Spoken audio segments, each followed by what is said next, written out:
Enquanto corria o coração da guerreira, havia uma centelha de medo. Pequena, é verdade, mas estava lá. Se fosse impossível de ser realizado, o conselho não aprovaria a ideia por unanimidade.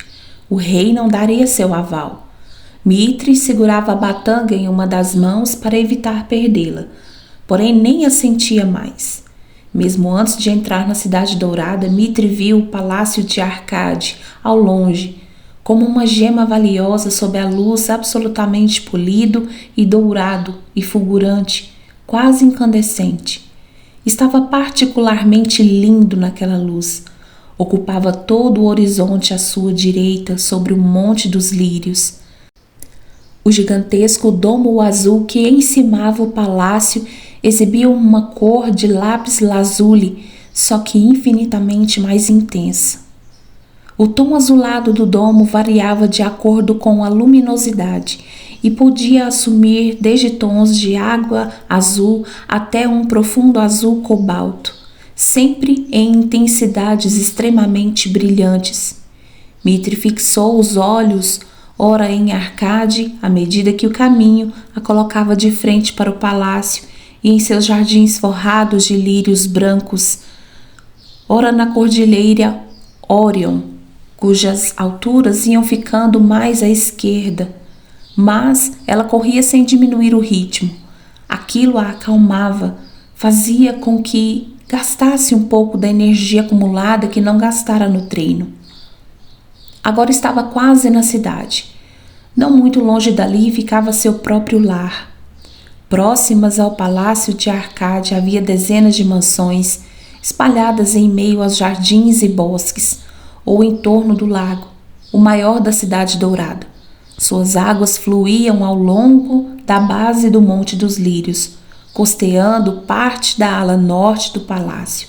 Mas era diante de Arcade que o lago se estendia para todos os lados, quase a perder de vista em curvas longas e graciosas que chegavam a se aproximar da cordilheira. Era da Órion que vinha a maior parte das águas do Lago de Prata. Assim era chamado, das cascatas e das cataratas cristalinas no alto da montanha, muito, muito além, perdidas entre centenas de geleiras. Milhares de outros lagos eram nutridos por elas, aninhados por toda a montanha, em planícies ou vales nas alturas, mas também no extenso planalto que abrigava a Cidade Dourada, uma verdadeira jóia incrustada aos pés da cordilheira. A diferença principal do Lago de Prata, porém, além de seu tamanho, eram as águas mornas e agradáveis, abundantes em vida aquática e terrestre. Isso se devia ao fato de o lago estar alojado sobre uma antiga cratera vulcânica, de onde emergiam fontes termais. A casa de Mitre ficava na margem mais distante do lago, oposto ao Arcade, onde o lago formava uma angra relativamente fechada, o melhor local do mundo inteiro. Era quase como se tivesse sido feito exclusivamente para ela. Se forçasse a vista, ela conseguia entrever uma pequena parte da cúpula de sua casa, perto das encostas da Órion, escondida no meio de suas amadas árvores, que estavam todas floridas e exibiam borrões nas cores rosa, lavanda e amarelo. Mitre preferia assim, não tão perto da agitação, próxima ao palácio, por ali mesmo, no próprio lago, com seus passeios de barco e carrinhos aquáticos, teleférico e toda a diversão que proporcionava às pessoas e aos animais. A Angra de Mitre, como ela se dava ao luxo de chamar, era uma pequena enseada de tranquilidade e paz absolutas, o Lago de Prata à frente e a encosta das montanhas de inclinação suave naquele trecho, atrás. A garota acelerou o ritmo da corrida, ansiosa pelo aconchego de casa. Não iria mais para a arena naquele dia. Naquele instante, o curso de especialidades adquiria uma posição secundária. Ela precisava pensar. Finalmente, Mitri tomou o rumo das alamedas secundárias e as trilhas que conhecia tão bem, pelo meio do bosque, ao sopé das montanhas. Queria evitar passar por onde houvesse aglomeração de pessoas. Queria apenas correr até em casa sem ser parada por ninguém. Esperarei pelo 8º fruto. Não falta muito. No meio das árvores do bosque, o ar estava fresco, agradável. Mitri finalmente trotou pela alameda que a levava direto para casa, beirando o lago, tão pertinho que se quisesse parar e beber a água, poderia fazê-lo. Ninguém passava por ali. Na verdade, aquela alameda mais estreita não levava exatamente a lugar nenhum, exceto a casa dela. Era cheia de árvores, cheia de flores silvestres por todo lado, crescendo livres, sem poda exagerada, e terminava na frente de sua casa. A partir dali, havia uma profusão de trilhas e caminhos em meio à floresta que se inclinava, forrando as encostas que poucas pessoas além dela conhecia bem o suficiente para não se perder. Inclusive, havia uma trilha ascendente, não tão fácil de seguir, mas que passava por entre a montanha e dava no alto de uma das poderosas falésias que terminavam abruptamente sobre o mar. Era uma caminhada que Mitri gostava de fazer quando tinha tempo e que levava uma manhã inteira, só na ida. Não apenas era um belo passeio, com vistas fabulosas quando se chegava ao topo da falésia, mas ela havia descoberto uma praia de areia branca e solta lá embaixo, encostada ao paredão e praticamente oculta. Era literalmente uma piscina rasa e quente por causa dos enormes recifes de corais adiante.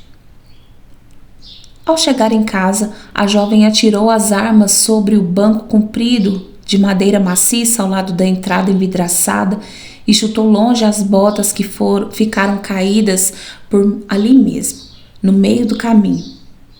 A morada era amplamente aberta e compartilhava espaço com a natureza em derredor por meio de varandas, terraços e janelões. Diversas outras cúpulas de mansões podiam ser vistas, mas à distância, e só da beirada externa da angra. Dali de dentro da casa e do quintal a privacidade era completa. Lyra veio correndo. A tigresa branca era sempre a primeira a aparecer, dentre os muitos animais que moravam com a jovem. O nome derivava do fato de que, quando filhote, a linda felina miava doce e lamuriosa como uma canção tocada na lira. A tigresa saltou na direção da dona e as duas rolaram pelo chão nas brincadeiras de sempre.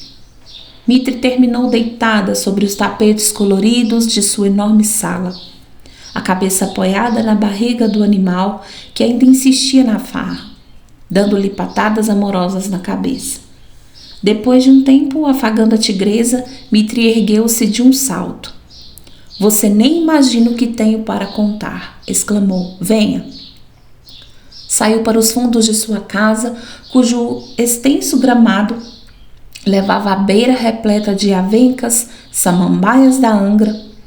Um barco de passeio com desenhos estilizados de borboletas estava ancorado no pier particular. O quintal era muito grande, com verdadeiros tapetes de flores aos pés de dezenas de árvores frutíferas, altas e frondosas.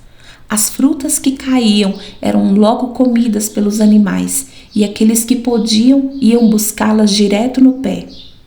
As flores também eram comestíveis, mas a quantidade era tanta que não se acabava, incluindo o fato de renascerem como as frutas.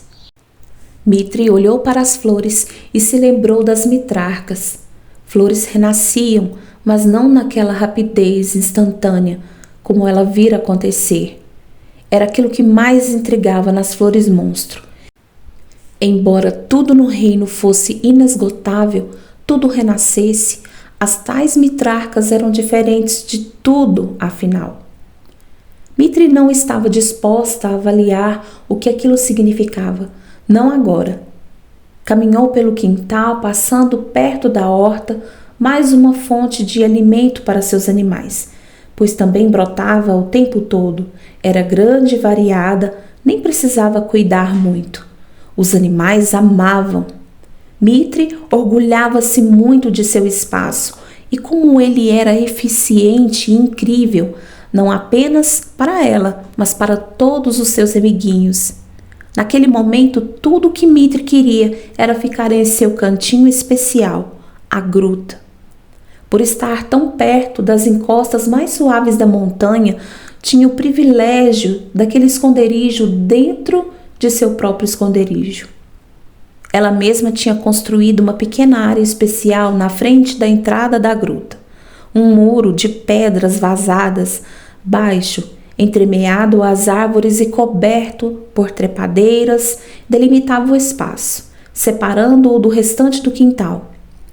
Ali dentro, Mitre plantara grande diversidade de flores mais raras, muitas delas sugeridas e providenciadas por Teros. O chão era forrado de musgo e um caminho de pedrinhas redondas prateadas como luar fora assentado cuidadosamente até a entrada da gruta. Lyra corria perto de Mitre, perseguindo insetos animadamente. Pegava seus brinquedos preferidos com a boca, pequenos aros de resina colorida e maleável que estavam espalhados por ali. A própria felina os atirava para o alto, só para correr e pegá-los no ar. Então os atirava de novo e saía correndo e saltando atrás, em uma festa sem fim. Quando se cansava daquilo, agarrava-se com as 4 patas ao tronco de suas árvores prediletas e com pulos ágeis subia para os galhos acima. Mitre sabia que essa era uma demonstração de felicidade pura, por causa da presença da dona. Já está virando passarinho de novo, Lyra? Mitre ria e brincava com o animal. Não, você é uma tigrinha, entendeu? Não é passarinho, eu sinto muito. Lyra descia com agilidade invejável, atirava-se de encontro à dona, colocava as patas enormes nos ombros dela e era abraçada de volta. Os ruídos que fazia pareciam pequenos motores de satisfação ronronante. Os outros animais da menina foram aparecendo. Alguns cabritinhos, gatos, cachorros, 2 coelhos, um falcão que soltou um grito alegre em resposta ao chamado dela. Diversas outras aves coloridas e falantes, incluindo emas e um casal de corujas brancas. Por fim, um tigre imenso veio pelo meio das árvores, o companheiro da linda Lyra. Tão bem-humorado e doce como o nome escolhido para ele, Merengue. Os 2 tigres moravam na casa, embora houvesse outros felinos de grande porte que gostavam de passar horas ali na casa de Mitre. Diariamente podia-se dizer que todos eram dela. No entanto, como gostavam de fazer passeios longos, costumavam aparecer mais quando a luminosidade diminuía ou em dias alternados. Vários outros animais que costumavam estar pelo quintal àquela hora davam seus cumprimentos à sua maneira. Um olhar interessado, um ruído diferente, um grito de alegria, um aproximar-se para receber carinho. Os 3 crocodilos que sempre ficavam tomando sol na beira da angra, deliciados, olharam para Mitre, mas estavam preguiçosos demais para se levantarem, embora abrissem a boca enorme para ela como se sorrissem. Mitre sorria de volta e dizia alto seus nomes. Um dos cabritinhos que também corria perto de Mitre, em uma algazarra interminável, subiu nas costas de um dos crocodilos dando saltinhos antes de continuar desabaladamente pela grama. Os coelhos gostavam de correr em especial, com aquele cabrito e dava saltos com as 4 patas no ar. No meio do lago havia um grupo enorme de gansos que nadava e mergulhava. Os gansos lançavam um olhar para a menina de longe, imaginando se ela trazia algum quitute. Mitre atirou pedaços de pão que não se esquecera de pegar, e os gansos vieram em revoada para perto dela. os golfinhos e as focas que Mitri conhecia. Havia um bando grande no lago. Gostavam de aparecer toda manhã, de modo que uma das primeiras coisas que ela fazia ao começar o dia era ficar sentada no pier jogando frutas para eles e conversando. Mitri até nadava com os animais, maravilhada sempre pela beleza e alegria que lhes era característica. Mitri entrou em sua área especial diante da gruta, despiu a roupa de treino e largou-a no chão. Nem se deu o trabalho de apoiá-la no murinho de pedras. Os pés tocavam o fofo carpete de musgo. Só os animais tinham licença para ficar na gruta, mais ninguém, com exceção de Mami, ocasionalmente. A garota entrou, subiu os degraus de pedra bruta, iluminados pelos filetes de luzes coloridas até a beira natural acima. Tinha formato arredondado, mas irregular, e 3 vezes o tamanho necessário para que Mitri se estendesse completamente em todas as direções. Além disso, era profundo o suficiente para atingir o extremo da perfeição. Havia também um canto onde era possível afundar em pé. Mitri havia polido a pedra até ficar inteiramente lisa. Um engenheiro contratado instalara tanto as luzes dos degraus como as da banheira, que mudavam de cor, uma centena de tonalidades diferentes. A água colorida refletia nas paredes revestidas de madrepérola, que ela também mandara fazer, de modo que a gruta inteira parecia como cristal iluminado, como a superfície do mar sob o sol, agitando-se em infinitas cores e formas. A água vinha de algum lugar no centro da cratera vulcânica, abaixo do lago de prata. Chegavam ali borbulhantes e quentes. Mitri podia tocar a água e deixá-la na temperatura desejada.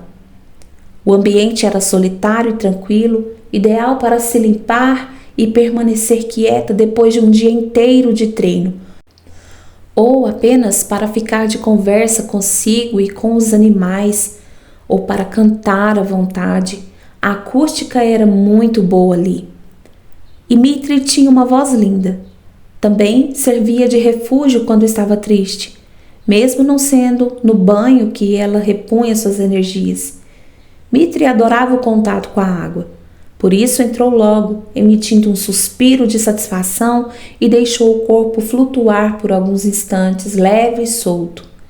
Depois afundou de uma vez, os cabelos espalharam-se ao redor dela como feixes líquidos de cobre incandescente, o calor delicioso envolvendo-a. Era tão bom morar ali. Havia momentos como aquele em que ficava pensativa. Por que ir para tão longe? Por que, afinal, tinha ido embora da primeira vez? Foi um erro colossal. E agora? Partiria de novo? Tudo o que esperava no mais profundo do coração era que, desta vez, fosse a escolha certa. Lyra acomodou-se na porção superior da banheira, deitada na pedra morna, e seu companheiro junto dela. Merengue lambia as orelhas da tigresa, um retrato de paz e harmonia puras. Os cabritinhos faziam graça e continuavam correndo pelo jardim em frente, com os coelhos e os cães. Eles brincavam de perseguir as aves que, por sua vez, brincavam de se esconder. Pouco depois, o falcão também entrou na gruta e pousou em uma reentrância no alto, onde gostava de ficar. Os gatos foram aparecendo, tinham vários tamanhos e tons de pelagem, disputaram lutinhas por um bom tempo e depois se deitaram lado a lado nas pedras. Mitri divertia-se, os observando, todos eles. Os animais tinham o poder de arrancar dela os sorrisos mais abertos e sinceros. Quando todos se aquietaram um pouco ou foram brincar em outro lugar, ela fechou os olhos e recostou a cabeça contra a pedra lisa. Seu pedido aceito. A notícia continuava provocando nela 2 sensações. A primeira ainda era um pouco de receio, mas a outra, apenas a pura sensação de liberdade. Iria até aonde poucos tinham ido. Ela queria isso. Simplesmente ir além, mais longe, ver aonde poderia chegar e o que aconteceria se conseguisse. Ao olhar para Lyra, porém, lambendo a pata, uma lágrima escorreu imediatamente por sua face. Vou sentir falta de vocês, meus amores. Merengue abaixou a enorme cabeça até onde Mitri podia alcançá-la, com a mão. Ela o afagou e deu um soluço, que não percebeu que estava segurando. Vou sentir falta de todos vocês. Lyra olhou na direção dela. Os outros animais também prestavam atenção. Ainda não voltei para ficar, sabe? Mas um dia vou voltar.